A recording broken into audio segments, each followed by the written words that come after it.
Boa noite, pessoal. Sejam todos bem-vindos, bem-vindas a mais um clube de leitura. Hoje a nossa leitura vai ser sobre o capítulo 11 do livro Mulheres, Classe e Classe, de Angela Davis. E o nome do capítulo é Estupro, Racismo e o Mito do Estuprador Negro. Estamos já quase finalizando o nosso clube de leitura, organizado pelo Centro Acadêmico 5 de Julho e o coletivo feminista Mulheres em Movimento. E hoje a gente conta com a tradução do Giliard e da Stephanie. Muito obrigada pela tradução em Libras, pela presença. Obrigada a todo mundo que está aqui presente, acompanhando ainda mais esse finalzinho.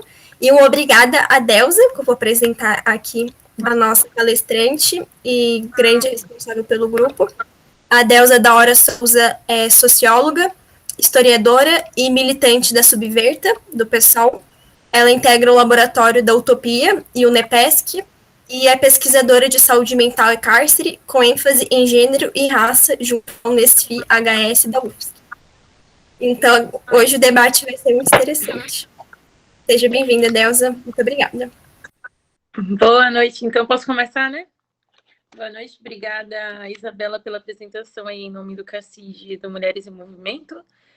Estamos aqui, então, todas e todes, para mais um encontro sobre o livro da Angela Davis, né, Mulheres, Raça e Classe, que é o livro que a gente está debatendo nesse clube de leitura, que, enfim, tem despertado aí tantas questões interessantes para a gente, principalmente enquanto pessoas que se colocam numa condição de entender o que é o antirracismo na prática e na teoria também. E aí eu quero começar agradecendo também a presença, né, dos tradutores, e do tradutor, enfim, das pessoas tradutoras aqui que estão possibilitando a acessibilidade do nosso evento. E eu sempre gosto de reforçar que nem sempre a gente consegue fazer, de fato, a prática antirracista, mas a intenção, ela precisa ser, de fato, factível, assim, ela precisa ser real, né? E eu acho que só da gente estar pensando, de fato, na acessibilidade, estar proporcionando que os encontros tenham tradutores. Inclusive, eu quero propor que quando a gente não tiver a presença de pessoas tradutoras, a gente adie o encontro ou veja uma outra maneira de fazer, porque a partir do momento que a gente decide que vai fazer sem a pessoa que está traduzindo, a gente está, de alguma forma, dizendo que tudo bem, aquele público que precisa dessa tradução não está acompanhando o espaço. Então, eu vejo que nisso esse coletivo se preocupa muito, entende, né, a importância desse espaço, entende a importância dessa sensibilidade. Não sei o quanto que a gente consegue, de fato, chegar a essas pessoas, mas vejo isso como uma prática antirracista do coletivo. Bom, o capítulo 11, Estupro, Racismo e o Mito do Estuprador Negro, ele é um capítulo extenso, ele tem quase 30 páginas. É um capítulo que demanda, como eu falei, tempo, profundidade de leitura.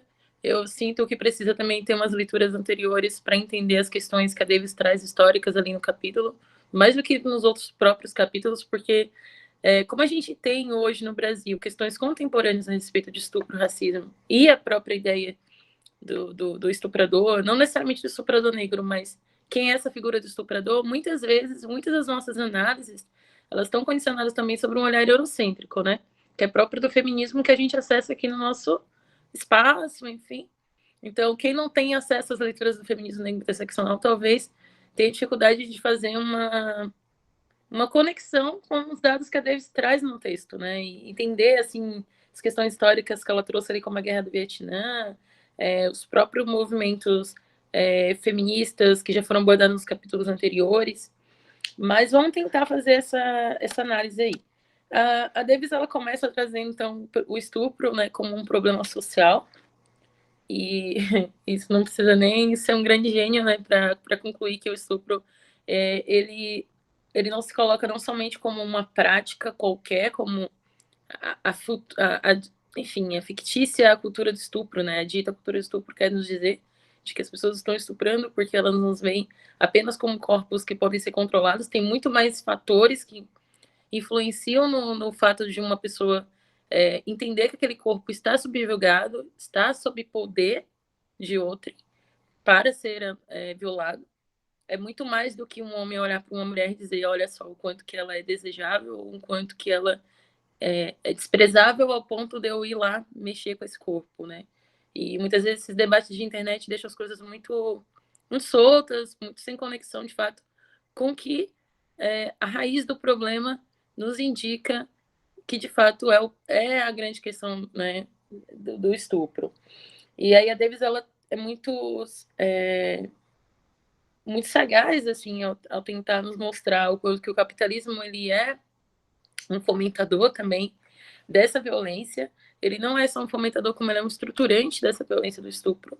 Porque quando a gente pensa o capitalismo como um processo, né, que coloca explorados e exploradores, né, sobre uma matriz operante na sociedade, e a gente vê que o estupro também está colocado sobre uma matriz de que alguém tem poder sobre outro, né? Você não estupra alguém que você não acha que você tem poder sobre aquele corpo. Então, não é à toa que o estupro de vulnerável né, de pessoas ditas, enfim, menores de idade ou até mesmo colocadas como incapazes lá na lei, são debates que estão sempre... É um tema muito difícil de falar, né? Então, eu não vou falar com a empolgação que eu falei dos capítulos anteriores, porque é um tema difícil de falar, é um tema que envolve a vida de muitas mulheres negras, envolve a vida de mulheres no geral. Espero que nesse espaço não tenha pessoas que tenham sofrido esse tipo de violência aqui, ou que minimamente consigam acompanhar até o final sem sentir um desconforto muito grande com o debate. Mas, resumidamente, o que a Debs tenta mostrar é essa relação, né? O capitalismo enquanto um estruturante das violências e o quanto que o estupro, como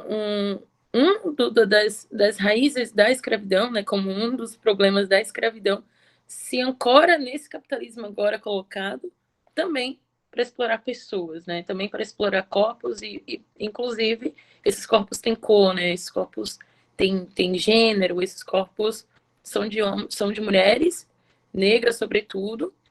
Ela coloca o lugar das mulheres brancas também nessa violência, e principalmente, que é um dos pontos do capítulo, quem construiu o mito do estuprador negro, né? Quem construiu o mito do estuprador negro são as mesmas pessoas que construíram o mito da mulher negra promíscua.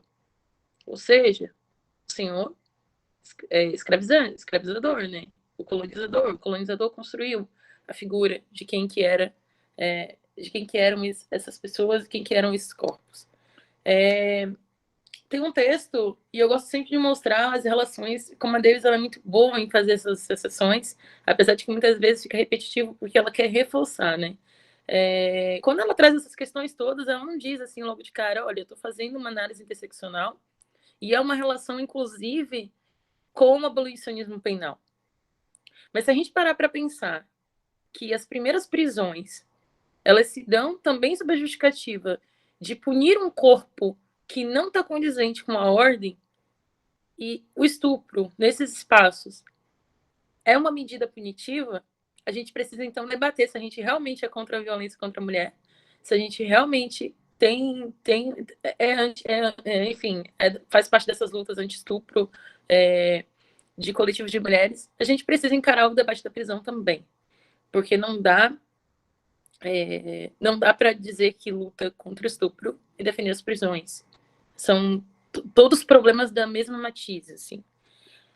E a Davis, ela segue dizendo que não somente os Estados Unidos, mas outros países capitalistas foram muito frouxos nas legislações anti-estupro, e o quanto que isso é problemático para a gente ter conseguido, por muito tempo, batalhar mesmo e mostrar o quanto que o estupro era um problema para a vida dessas mulheres, né?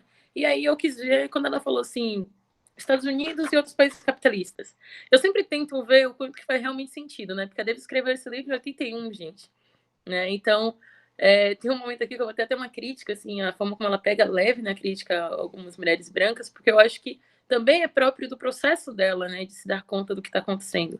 Ela tinha acabado recentemente de sair da prisão, ela estava processando muito do que ela estava construindo, do que ela estava estudando. Então, de 81 para cá, a gente tem aí mais de 30 anos, com certeza ela amadureceu muito desses debates, teria posturas, até mesmo textual, bem mais rígida do que ela teve na construção desse texto. Não que eu estou dizendo que ela passou pano, mas eu acho que ela amoleceu em algumas críticas dessas feministas brancas numa pauta que é tão importante quanto, por exemplo, o linchamento do homem negro, assim. E aí eu peguei a legislação daqui do Brasil para ver, né, como é que estava tipificado o crime de estupro. E um dos textos, assim, né, então antes de 2009, a lei definia que estupro como constranger a mulher à conjunção carnal mediante violência ou grave ameaça. E deixava implícito que apenas a mulher poderia ser vítima desse crime. Somente o homem poderia ser o agente ativo. Aí, com a mudança da lei de 2009, o artigo 213 do Código Penal foi alterado, substituindo a mulher por alguém, né? Então substituiu as palavras. Logo, o homem também pode ser vítima de estupro. A alteração coloca a mulher como uma possível autora do crime, deixando de ser um crime bipróprio, e que é necessária uma condição especial para o sujeito ativo. E aí, em alguns trechos, o termo violência foi substituído por conduta, e ampliou também a atuação da lei. E tirou da legislação antiga os termos mulher honesta e virgem, né? Que era o que, digamos, que validava essa acusação de estupro, né? Então, a gente teve alguns, com várias aspas, avanços na legislação, né? Sempre coloco com aspas, porque se a gente para mesmo para ver a realidade das mulheres nesses rankings de atuação das legislações, Lei Maria da Penha é uma delas, a gente vê que o número de mulheres negras que sofrem as violências só tem subido cada dia que passa. A pandemia veio aí para escancarar isso. Enquanto que os números, né, de feminicídios, de violência de uma maneira geral, por mais que todos os dias a TV esteja mostrando mulheres morrendo, ainda assim as mulheres brancas parecem estar acessando e se conscientizando a partir de outros acessos a respeito dessas violências e, portanto, ou a gente tem aí, né, o dilema também, né, de quem denuncia, que tem isso, né, quem é que denuncia? Quem denuncia possibilita que as estatísticas sejam computadas, né, quem não denuncia também não possibilita, mas o fato é que as estatísticas não mostram um avanço significativo, um aumento crescente da ineficácia da Lei de Maria da Penha para as mulheres brancas, mas mostra para as mulheres negras. Então a gente tem uma combinação de racismo e sexismo muito forte. Voltando para o capítulo, ali na página 78, a Davis ela tenta mostrar, né, essa relação do estupro com uma ideia de padrão do corpo e de mercadoria. E eu queria fazer um adendo, né, que eu estudei realmente assim para ver o que eu ia trazer nesse capítulo hoje. E tem um vídeo do Safatli que ele vai falar, né, sobre o quanto que o capitalismo vende, né? A gente tem uma imagem de que o capitalismo só vende aquilo que é dito como bonito, como padrão, né? Que ele mesmo cria a ideia do padrão e ele mesmo diz que o outro não é padrão e vende o padrão. Mas agora o capitalismo percebeu que as pautas anticapitalistas são rentáveis também. E agora ele está vendendo também o plus size, agora ele está vendendo as nossas demandas antirracistas, ele está vendendo o corpo, digamos, o movimento corpo livre, ele está vendendo também isso. Então, esse mesmo capitalismo que fomenta o estupro do padrão, do corpo dentro do padrão, é o mesmo capitalismo que também agora diz que não é somente aquele corpo que estava dentro de um critério, né, que poderia ser violado e que poderia ser apropriado, né? Agora tem um outro corpo e tem outros corpos, na verdade, que vão entrar dentro desse nicho aí rentável do capitalismo. E aí, eu fiquei pensando também nessa coisa do caso Mari Ferrer. Eu acho, poderia trazer outros casos, mas eu acho que o caso Mari Ferrer, por ser um caso muito midiático e por ter, né, uma mulher com um poder aquisitivo muito bom, mostra muito quanto que a gente não tem ainda condições de bater de frente com os grandes caras, os brancos, né, os donos dos meios de produção, os caras que realmente têm poder e têm dinheiro no país, numa denúncia de estupro. Porque eu poderia pegar casos de mulheres negras que estão batalhando, né, em denúncias de violência, não só dentro das prisões, mas fora delas. Mas qual o impacto disso, pensando quem se importa de fato com essas vidas que são violadas, né, negras? Ninguém se importa muito.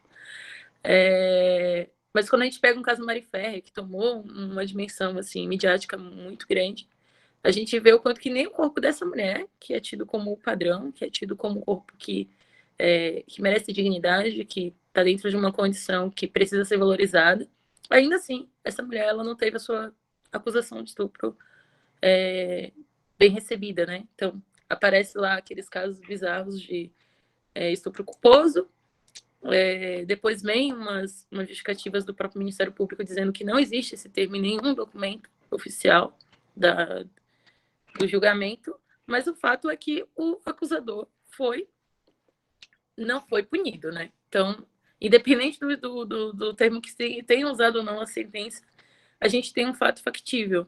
A gente tem uma situação factível que é a não penalização desse corpo branco. E aí eu quero vou tentar fazer esse movimento de mostrar mais uma vez o que é punitivismo para Davis, porque quando a gente fala, né, de esse homem não foi punido, e aí pode gerar um problema para quem está acompanhando o debate antipunitivista agora. Mas, a Davis quer que esses homens sejam punidos? Mas e o antipunitivismo? O antipunitivismo não é uma prática de aprisionar pessoas apenas, também, mas não somente. É sobre o debate de quem são, né? Quem são os sujeitos, quem são os corpos que devem ser aprisionados. Então, quando a gente debate quem são os corpos que devem serem aprisionados, a gente encontra claramente ou diretamente os corpos negros. E esses corpos negros de pessoas trabalhadoras, né, da classe trabalhadora. Então, a gente localiza esses corpos, são esses corpos que ocupam as prisões, são esses corpos que ocupam quase 900 mil presos hoje no Brasil. Então, a gente teve um aumento já de praticamente 100 mil pessoas aprisionadas nos últimos 3 anos. Esse número só está crescendo, eu não sei onde a gente vai chegar. Daqui a pouco a gente está batendo ali nos Estados Unidos, que ocupa e lidera o ranking, né, em primeiro lugar de encarceramento no mundo. Porque a gente já está em terceiro. A gente só está perdendo os Estados Unidos e para a China. A gente já passou a Rússia, que são países mais populosos que o nosso. Então, quando a gente está falando sobre a penalização desses homens brancos, poderosos, que são os donos do capital, a gente não está dizendo que o nosso punitivismo agora foi por água abaixo. O que a gente está falando é esses corpos que ditam quem são os corpos que vão ser aprisionados precisam passar por um processo de responsabilização penal, sim, porque as vidas dessas pessoas também importam. Né? As vidas dessas pessoas também precisam minimamente serem valorizadas dentro do ponto de vista também das leis. Porque não é esse mesmo sistema capitalista que cria as leis como justificativa de que está fazendo o seu trabalho, mas o trabalho não está acontecendo, porque a gente está vendo aí que corpos específicos que estão indo lá para as celas. E a Davis, ela continua, né, falando desses controles dos corpos e do capitalismo das prisões. Se a gente pegar, por exemplo, o Brasil, a gente vai ver que a origem das prisões femininas se deu dentro desse meandro da justificativa de que as mulheres ou elas eram muito promíscuas, ou elas não estavam cumprindo bem o seu papel de mulher do lar, ou até mesmo elas estavam passando por sofrimentos psíquicos e, portanto, eram loucas. Então, essa produção social da loucura também como uma justificativa que as colocavam sob condições de estupro, de violência sexual, e que precisavam estar aprisionadas num espaço que ainda não era cadeia, porque não existia cadeia feminina. Somente a prisão ela é essencialmente masculina, né? Dentro desse padrão de gênero mesmo masculino, bem normativo e descritivo. Mas aí, se a gente para ver que tinha um espaço lá que aprisionava essas pessoas e que determinava como que elas iam agir dentro daquele lugar, a gente vê a mesma lógica da prisão masculina agindo sobre esse espaço, entre aspas, reformatório feminino. E aí tem uma presença da Igreja Católica, né, que vem e assume junto com o Estado a missão, é usada essa palavra mesmo, a missão de domesticar esses corpos. Então, a relação entre trabalho doméstico, que a Davis está trazendo sempre nos capítulos, ela não trouxe nesse, mas sempre aparece, né, a relação entre trabalho doméstico, prisão, violência sexual, né, o estupro e a escravidão são pilares assim que o capitalismo vem e fomenta a todo tempo, também no mundo de hoje, né, atual. Aí a Davis fala, né, sobre o quanto que a acusação falsa de estupro e o racismo é uma combinação perfeita, né, para a justificativa do linchamento do homem negro, ali na página 178. Ela traz muito, assim, um incômodo próprio de alguém que está olhando de fora, né? Que ela olha para a presença desses movimentos anti-estupro e não vê o protagonismo das mulheres negras, né? E ela já tinha trago também nos capítulos anteriores o que ocorreu para que essas mulheres negras não estivessem no centro dos debates, né? Como que se deu o processo de não só estigmatização das mulheres negras, mas inclusive de exclusão mesmo sistemática das mulheres brancas de classe média, que entendiam que a pauta delas era mais importante. Então, elas estavam muito mais preocupadas nesse momento com o voto, e era essa demanda. Aí, agora, nesse capítulo, Davis volta com o assunto da violência sexual, que é um assunto que ela traz lá no primeiro capítulo. Eu não sei se vocês lembram.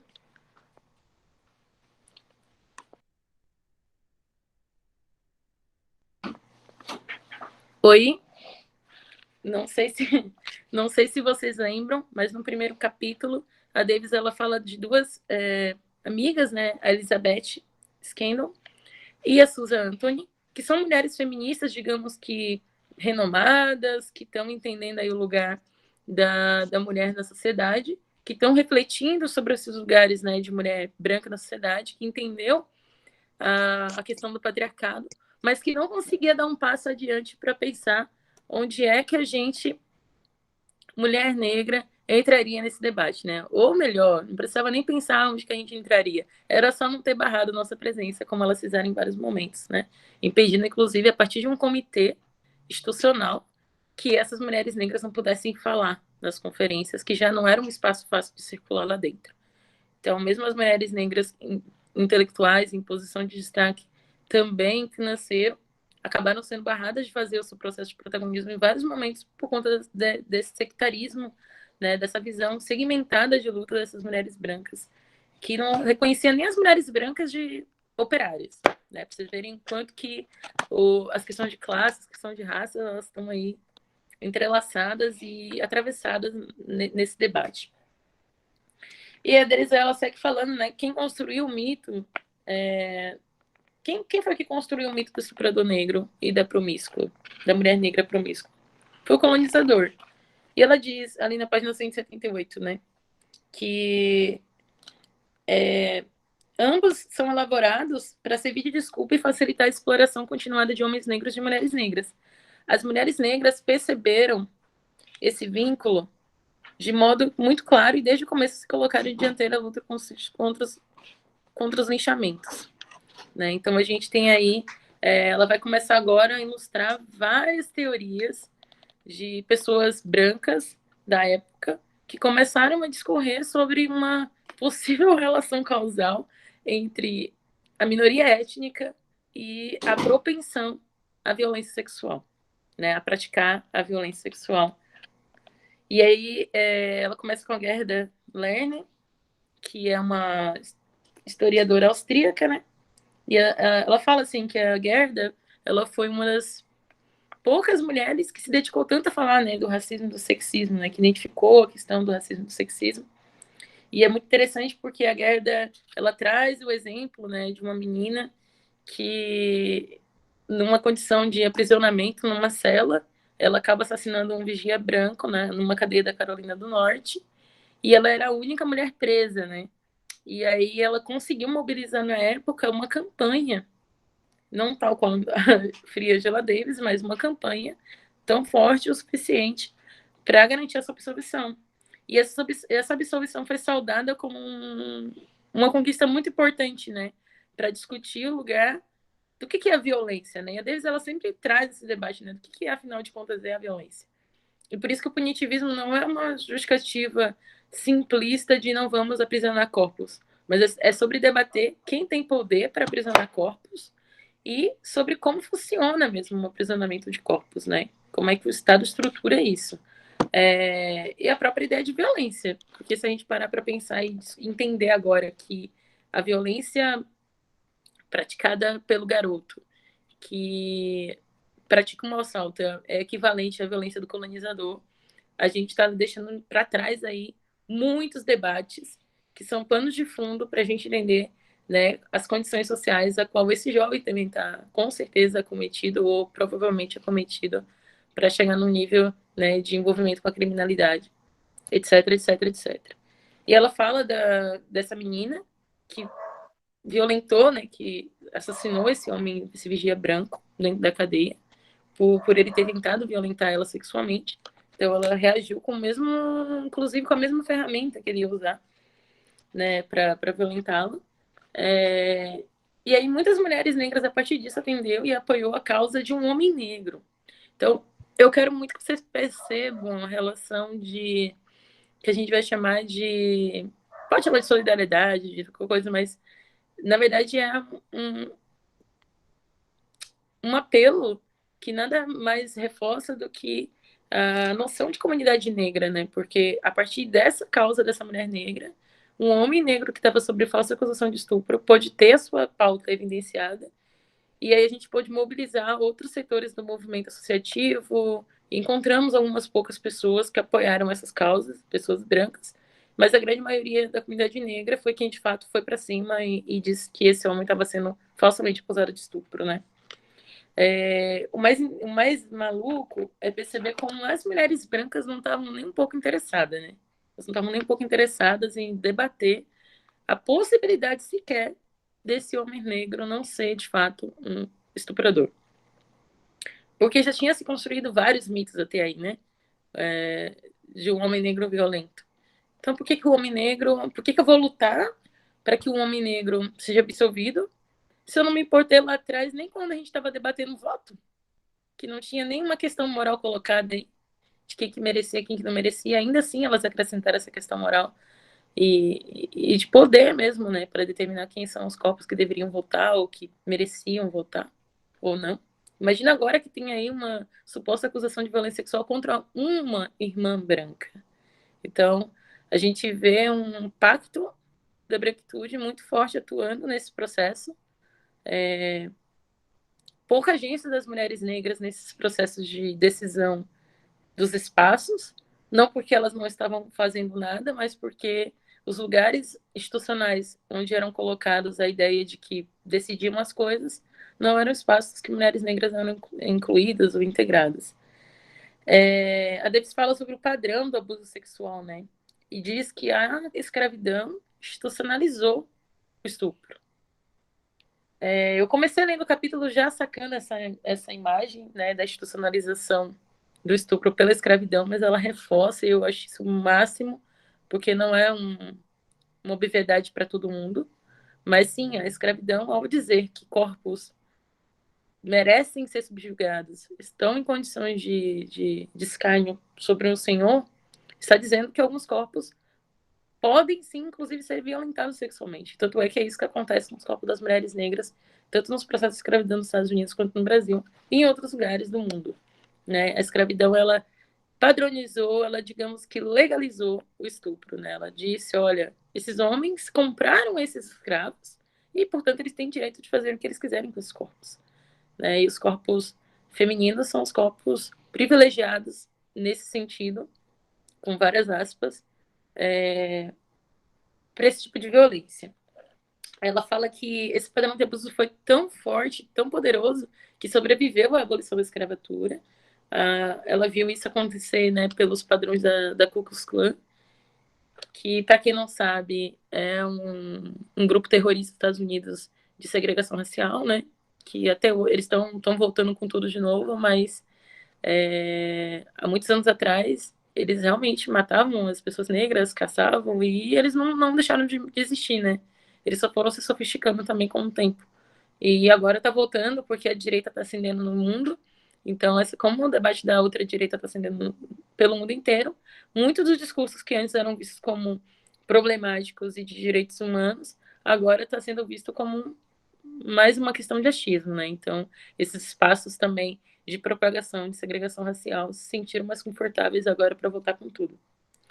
E a Davis fala, né, que se a gente pegar a Guerra Civil, por exemplo, a gente vai ver o quanto que o estupro foi uma arma política muito importante para conter, para dominar os corpos mesmo, e para, de fato, mostrar ali uma questão de hierárquica, né, de quem que manda em quem aqui.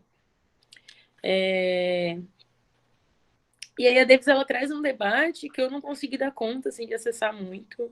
Eu acho que eu quero ouvir vocês também. Eu acho que eu quero ouvir vocês para entender, assim, né? Porque ela fala muito sobre esse lugar dessas mulheres negras que estão numa condição de vítima, sobretudo ali, e que muitas vezes elas não conseguem estar em lugar de protagonismo da luta anti-estupro, porque elas mal estão tendo as suas denúncias recebidas, né, acatadas, como validadas, legitimadas. E aí essas mulheres, eu fiquei me perguntando, né, qual a possibilidade, quais são as condições que uma mulher vítima de violência sexual tem para encapar uma luta, por exemplo, dessa. Aquele discurso que é feito por aí, inclusive nos movimentos feministas das universidades, de que viver a violência agora tem um lugar de fala para falar. O que é esse lugar de fala no final das contas, né? Eu consigo, no final das contas, exercer essa ideia de uma suposta representatividade nesse debate? Quais são as condições que eu tenho para falar sobre isso? Quais são as condições que eu tenho, no final das contas, inclusive para ser ouvida a partir desse lugar? Quais são as questões de supostas dúvidas que vão surgir sobre o meu relato? E não somente isso, né? Se a gente pensar o lugar dessa mulher negra falando de que foi abusada, a gente tem aí a somatória de vários outros fatores, e o racismo é um deles, o sexismo também, de invalidação dessa denúncia. Então, qual a possibilidade desse lugar de fala acontecer no final das contas? Né? Existir ali. É um lugar de fala somente como uma coisa de essência ou de prática real? Né? Então, são questões para a gente pensar hoje. Vou tentar adiantar um pouquinho. A Debbie cita outros autores que ela coloca que são autores que trouxeram essa questão problemática, né, da naturalização do corpo negro, do homem negro como, em essência, em suma, um praticador de violência sexual, e esse homem negro como alguém que, por conta do genocídio que ele sofreu, ele teve a sua, e aí é uma questão bem machista colocar, né? Ele não pôde agora exercer mais a sua masculinidade no máximo, né, de macho alfa, e por isso ele precisa dominar vítimas. E essas vítimas, por excelência, é uma mulher branca, porque é o produto máximo de alguém que tem as características de merecimento, de prazer, de etc, etc, que é uma contradição só pela própria frase, né? É problemática demais. Eu não sei como que eles conseguiram dizer que isso era construção de pensamento científico, né? Porque a gente estava falando de pessoas que são historiadoras, que são pesquisadoras da época, que estão escrevendo sobre isso. E eu fico me perguntando, como que essa galera estava escrevendo essas coisas e estava conseguindo escrever isso, publicar isso, sabe? Mas não é muito difícil de entender, né? Hoje em dia também tem gente escrevendo, a culpa não era nem sempre nem sempre a vítima tem razão. Então, livros como esse são escritos hoje. Dá para entender o que aconteceu naquela época, né? Principalmente pensando que o movimento antirracista se fortaleceu muito nas últimas décadas com o acesso das pessoas negras também no sistema educacional. E a Davis, ela diz, né, que em outras palavras, o direito alegado pelos proprietários e seus agentes sobre os corpos das escravas era uma expressão direta de seu suposto direito de propriedade sobre pessoas negras como um todo. E aí a gente vai ver, logo em seguida, depois desse cara que está discutindo e falando que homens negros, eles, por não terem o seu lado mais aflorado da masculinidade e justificado pela sociedade, eles precisam agora fazer uma mulher de vítima. A gente vai ter agora depois uma outra pesquisadora que até tenta fazer uma discussão um pouquinho melhor sobre racismo e sexismo, mas ela vai lá e diz, olha, a gente tem aí a figura do complexo de Édipo. Só um minutinho, gente.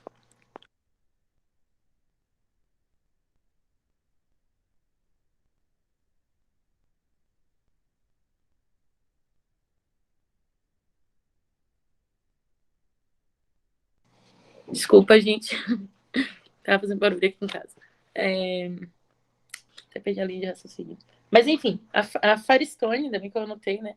A Firestone, ali na página 185, ela vai colocar homens negros como crianças.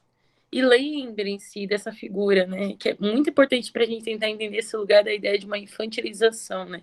Sempre de uma maneira muito pejorativa esse lugar da criança.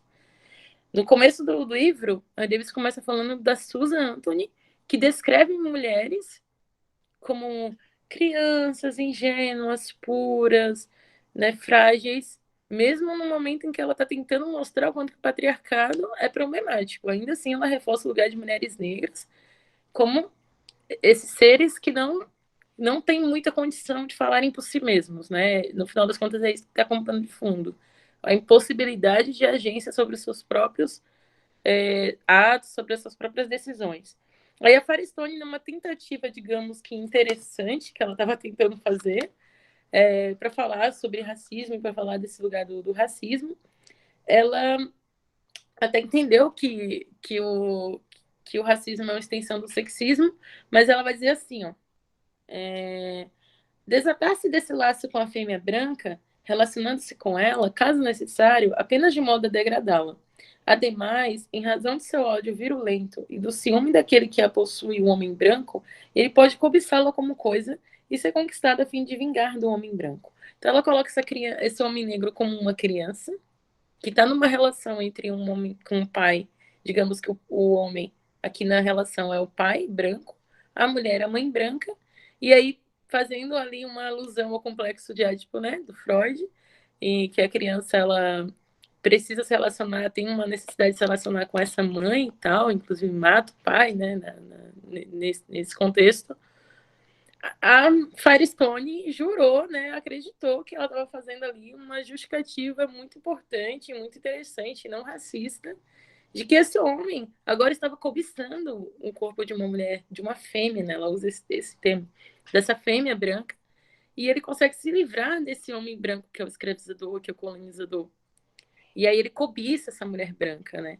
Então isso serve muito para a gente pensar as relações hoje das mestiçagens, para pensar as próprias questões de relacionamentos interraciais, e inclusive para discutir o que o Fanon já falava, né, em Pele Negra, Máscaras Brancas, para discutir, né, essa questão da neurose, né? Então pensar esse lugar da neurose, quem que é esse homem negro nas relações sociais e amorosas e afetivas que está cobiçando o corpo de uma mulher branca? Fanon faz claramente um debate muito, muito profundo sobre isso. Não é essa simplificação que a Firestone fez aqui, de colocar o homem negro como uma criança que não tem muita condição nem de falar por si só, e com um discurso bem racista. Mas isso tudo para a gente entender como é que essas questões todas, essas teorias, essas justificativas todas, vai chegar lá na discussão do linchamento, que a Deise vai desenvolver nas últimas 15 páginas do texto, né? Eu vou tentar agilizar mesmo, porque já estamos no horário avançado. A Deise vai mostrar ali, a partir da página 190, um protagonismo absurdo das mulheres negras, que ela já citou nos capítulos anteriores, né? Que são responsáveis, que foram responsáveis pelo debate da luta, que a gente pode dizer que é o ativismo pela educação, né? Para a inclusão de pessoas negras no processo de educação, entendendo que a educação também é uma ferramenta importante de emancipação dessa comunidade negra. E ela diz ali, na página 193, que... Cadê? Que até mesmo as circunstâncias reais da maioria dos linchamentos contradiziam o mito do estuprador negro. A maioria dos assassinatos cometidos pelas gangues nem sequer envolvia acusação de estupro, embora a queixa de estupro fosse invocada como uma justificativa comum para linchamentos em geral. A maioria dos linchamentos acontecia por outros motivos. Em um estudo publicado em 1931 pela Comissão Sulista para o Estado sobre Linchamentos, foi revelado que entre 89 e 1929, apenas um sexto das vítimas de gangues havia realmente acusado de estupro. 37,7% foram acusados de assassinato, 5,8% de agressões graves, 7,1% de roubo e 1,8% de insulto a uma pessoa branca. 24,2% foram acusados, na verdade, de crimes diversos. Ou seja, a gente só teve aí mesmo 16,7% das vítimas linchadas que foram acusadas de estupro e 6,7% de tentativa de estupro. Mesmo assim, o Estado insistia em tipificar qualquer denúncia que chegasse, né? Um homem negro foi acusado de roubo, de furto, foi acusado também de estupro. Era tipificado lá no documento, né, na hora de fazer a sentença, de que ele também era um acusado de estupro. Porque estava colocado no imaginário social, de maneira muito gritante, que os homens negros eram estupradores, né? Eles estavam numa condição que era de alguém que geneticamente, biologicamente, esse discurso da pseudobiologia era muito forte, de alguém como propensou a fazer esse tipo de crime. E aí, em 1922, a gente tem uma fundação da Associação Nacional para o Progresso de Pessoas de Cor, que era liderada pela Mary, e elas criaram a Cruzadas contra os Linchamentos, né? E aí a Ida, que é aquela mulher lá que aparece em alguns capítulos sendo colocada pela Davis como uma mulher muito importante, porque era aguerrida, participava de várias associações, ela cria as Cruzadas contra os Linchamentos como uma forma de demonstrar não somente apoio aos companheiros negros, né, mas para mostrar que a comunidade negra estava entendendo o que estava acontecendo e que ia agora se organizar também dentro de uma lógica mais institucionalizada, né? Porque não que elas não estivessem buscando outros meios de fazer essa luta, mas a gente viu até aqui que essas mulheres negras também não tinham muitas condições de ir lá para frente dos debates, porque elas eram as principais vítimas, no final das contas, das violências contra o estupro. Mas quem eram os corpos colocados como frágeis o suficiente para serem abusados, inclusive por pessoas de cor? Eram os corpos de mulheres brancas. E aí os dados mostram que, na verdade, nem chegavam essas denúncias mesmo, no final das contas, de estupro, né? E aí um debate se coloca. Mas a Davis falou muitas vezes que as mulheres negras eram as vítimas de estupro.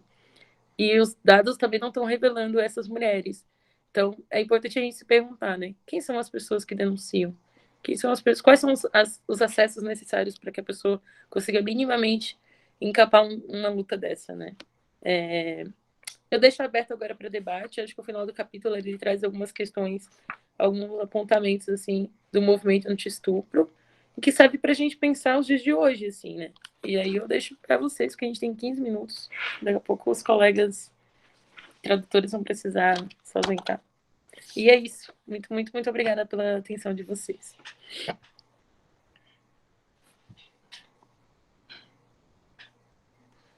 Jaque levantou a mão. Pode falar, Jaque.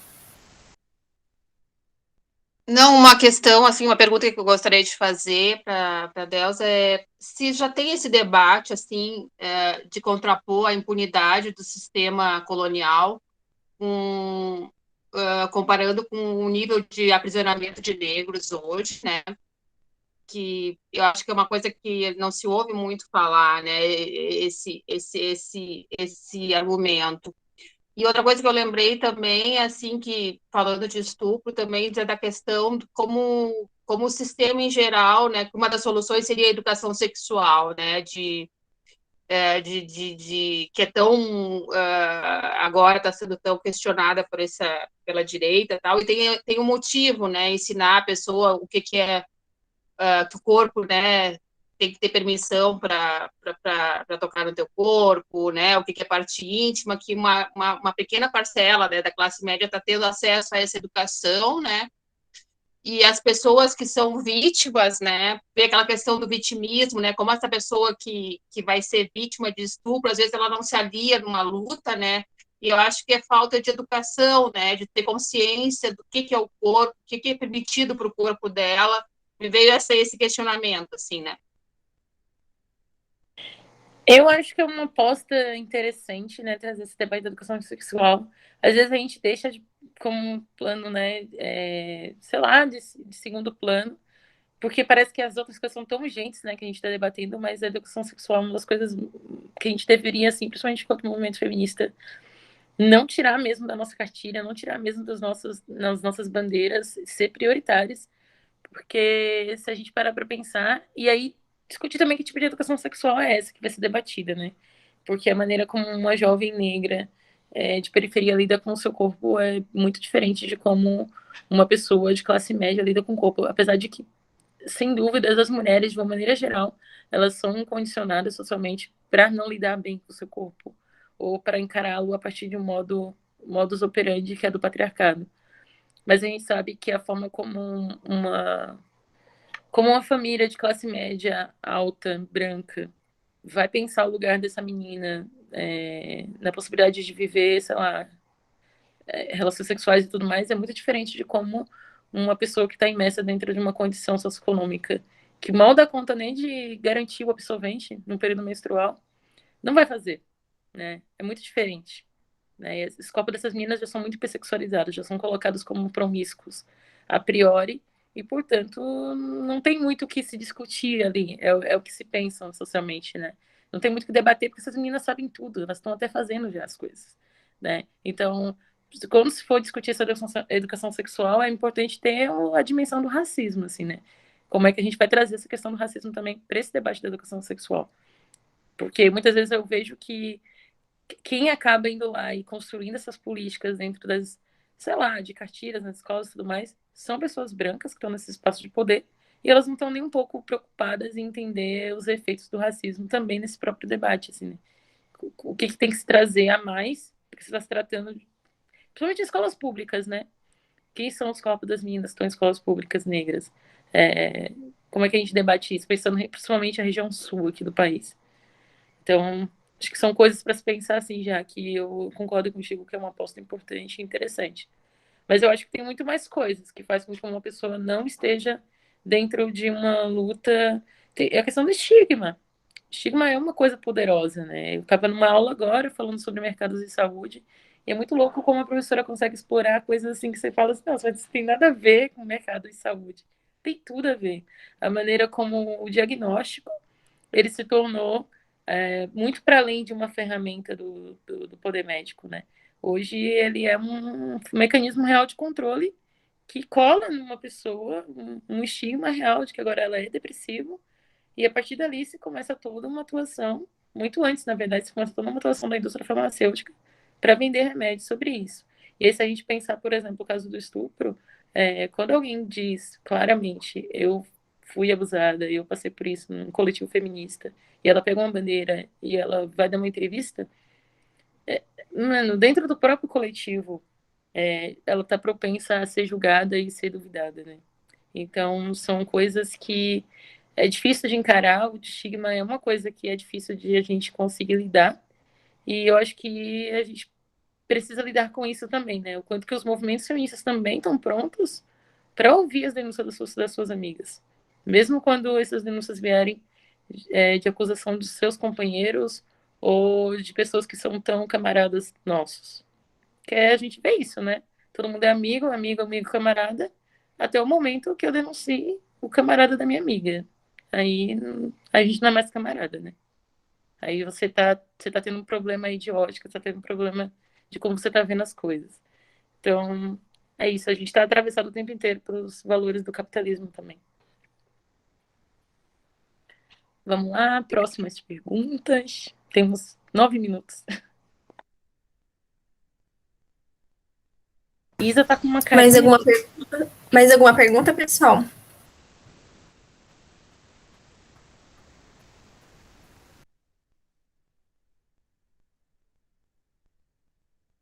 Ou algum comentário? Eu não tenho hoje, porque esse assunto eu tenho muita dificuldade, assim, de falar sobre ele. E até agora eu não tenho nada. Não sei se alguém tem também. Se alguém quiser fazer um comentário, porque a gente tem tempinho agora.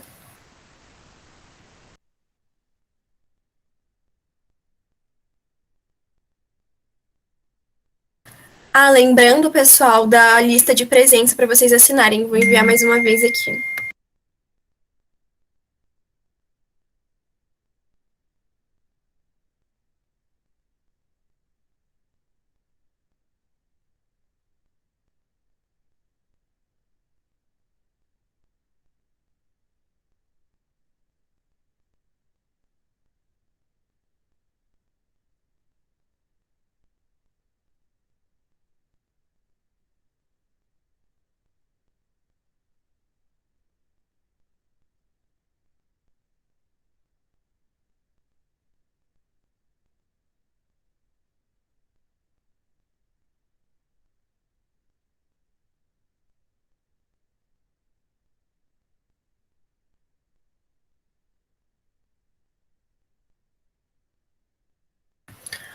Bom, gente, como não tem perguntas, eu acho que a gente pode encerrar. Não sei se a Delza quer fazer um comentário final.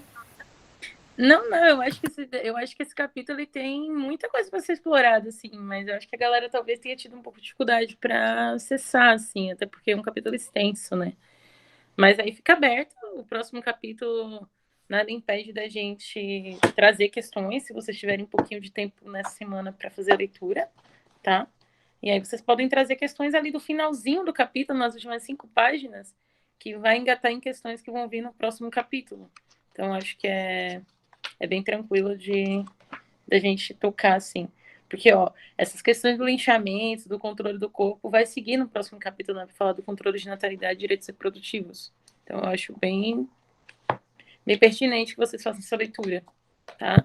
Ah, Deus, eu ia perguntar outra coisa, que eu tô um pouco, não tô me sentindo muito bem, daí eu não tô pensando direito, mas quando tava explicando, falasse um pouco sobre o surgimento desse aprisionamento feminino, e eu queria, tipo, indicações de leitura sobre esse assunto mesmo, para entender esse surgimento do aprisionamento feminino. Claro, eu posso te passar. Tem um drive que as meninas já me falaram que eu posso jogar os textos ali. Eu só preciso desse tempo. E eu não vou prometer a vocês jogarem essas leituras durante o curso, mas eu prometo que eu jogo pós-curso, porque é o período que eu vou fechar meu texto de qualificação do mestrado, e aí eu vou dar uma respirada e vou conseguir pegar essas coisas que ficaram para trás. Mas aí vocês vão ter as férias para fazer as leituras, que com certeza o clube de leitura vai liberar para vocês, tá? Eu vou jogar lá no Drive, sim. Tem muita leitura sobre o surgimento da prisão. Muita coisa.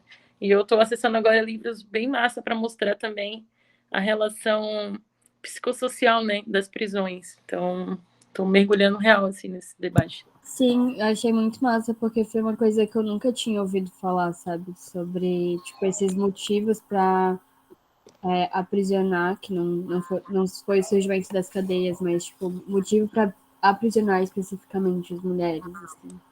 Uhum. É isso. Então é isso, gente. Eu agradeço de novo as tradutoras, as pessoas tradutoras do espaço hoje. E a gente se vê no próximo encontro. Ô, Delza, desculpa interromper. Vamos tirar um print antes. Vamos lá. Pessoal, se vocês puderem ligar a câmera, por favor.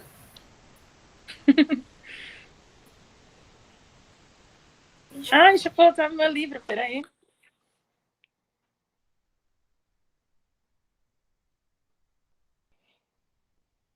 Pronto. Obrigada, pessoal. Beijão, galera. Tchau, tchau. Até o próximo encontro. Tchau, pessoal.